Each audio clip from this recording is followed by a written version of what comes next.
আসসালামু আলাইকুম। প্রতিদিন আমরা বিভিন্ন ধরনের ঘটনা এবং অভিজ্ঞতার মধ্যে দিয়ে আমাদের জীবন পার করি। হতে পারে সেটা ভালো অথবা খারাপ।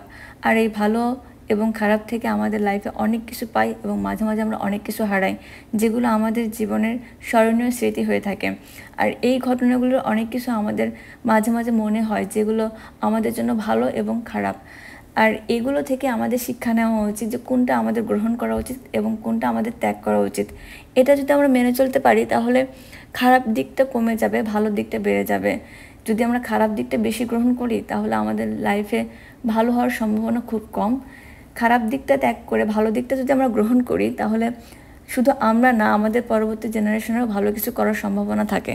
শুধু আমি না, আমার মতো যারা বাবা মা আছেন তারা সবাই সন্তানের উপর খুব যত্নবান এবং সন্তানের সব কিছু ভালোভাবে খেয়াল করে। কিন্তু এই খেয়াল করার মাঝেও আমরা অনেক সময় ভুল করে থাকি, যেটা আমার হয়েছিল। এই বছর রমজান মাসে আমি যখনই সময় পেতাম তখন আমি নিহানকে নিয়ে মসজিদে যেতাম এবং ওখানে ইফতার করে নামাজ পড়ে বাসায় আসতাম। তো এখানে আমেরিকাতে আসার পরে আমার ভিতরে একটা আতঙ্ক ঢুকে যায়। সেটি হচ্ছে, এমনও হয়েছে দিনে 3 থেকে 4 বার অ্যালার্ম এসেছে যে বাচ্চা চুরি হয়ে গেছে। এই আতঙ্কটা আমার ভিতরে কাজ করতো যে বাচ্চা যদি চুরি হয়ে যায়।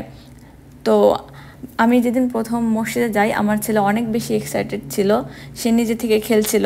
বাট আমার ভয় লাগছিল হঠাৎ করে ও যদি আমার চোখের আড়াল হয়ে যায় আর ওকে যদি কেউ চুরি করে ফেলে, কারণ ওখানে অনেক লোক ছিল এবং অনেক বাঙালিও ছিল।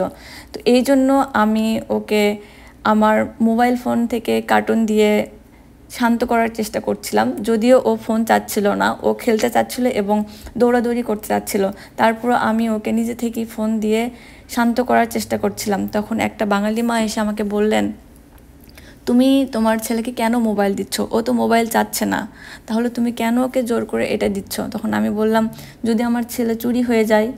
তখন আমাকে বললো, তুমি কি মা? আমি বললাম, হ্যাঁ আমি মা। তো আমাকে বলল, তখন উনি আমাকে বললেন, তুমি কেন এই ভয়টা পাচ্ছ যে তোমার ছেলে চুরি হয়ে যাবে? তখন আমি বললাম, এখানে ফোনে এমনও হয়েছে দিনে 3 থেকে 4 বার অ্যালার্ম এসেছে যে বাচ্চা চুরি হয়ে গেছে। তখন উনি আমাকে বললো, তুমি তোমার ছেলের উপরে চোখ রাখো, সে হারাবে না। সে যেহেতু মোবাইল চাচ্ছে না, তোমার দেওয়ার কোনো প্রয়োজন নাই। আমার 3টা মেয়ে, আমি একসাথে চোখ রাখি, তোমার তো একটা ছেলে, তুমি কেন চোখ রাখতে পারবে না তুমি? আর আমার মনে হয় তোমার আজকে প্রথম দিন। আমি বললাম, হ্যাঁ আজকে আমার প্রথম দিন।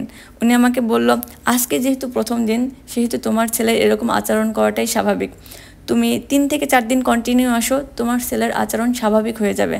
তখন আর তোমার ভিতরে এই আতঙ্ক কাজ করবে না এবং তোমার ওকে শান্ত করার জন্য মোবাইল ফোন দিতে হবে না। আলহামদুলিল্লাহ, ওনার কথা মতো 5ম দিনের দিন নিহানের আচরণ স্বাভাবিক হয়ে যায় এবং আমি একটু স্বস্তির পাই।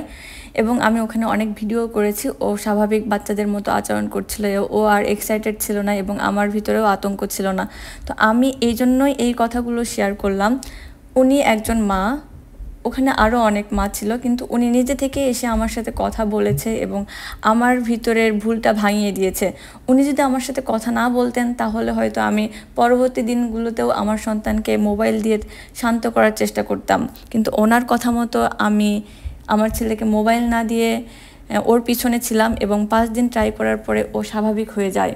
আমার এই কথাগুলো বলার কারণ হচ্ছে, আমাদের সন্তানকে আমরা যখন নতুন কোনো জায়গা বা নতুন কোনো পরিবেশ পরিস্থিতির সাথে পরিচয় করিয়ে দিই তখন ওরা প্রথম অনেক বেশি এক্সাইটেড থাকে, যেটা একটা বাবা মার জন্য কন্ট্রোল করা অনেক টাফ হয়ে যায় এবং আশেপাশের মানুষজন অনেক বিরক্ত হয়।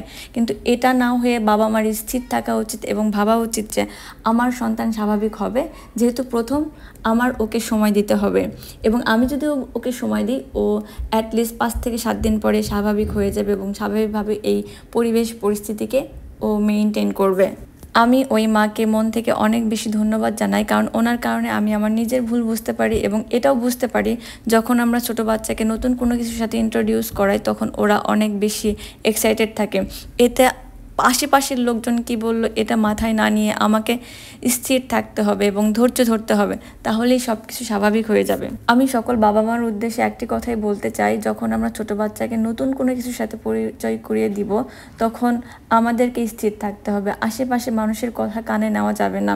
আমার সন্তান আমার, উনি আমাকে বলেছিলেন ওনার 3টা মেয়ে উনি এক চোখ দিয়ে দেখে, তাহলে আমার এক ছেলেকে আমি কেন কন্ট্রোল করতে পারবো না? তো ওনার এই কথাটাই আমাকে পরিবর্তন করে দিয়েছে যে আমার সন্তানকে বোঝাও উচিত, সময় দেওয়া উচিত, ধৈর্য ধরা উচিত, তাহলে আমার সন্তানও স্থির স্বাভাবিক হয়ে যাবে এবং হয়েছে। সুতরাং সকল বাবা মারই এই জিনিসটা মাথায় রাখা উচিত।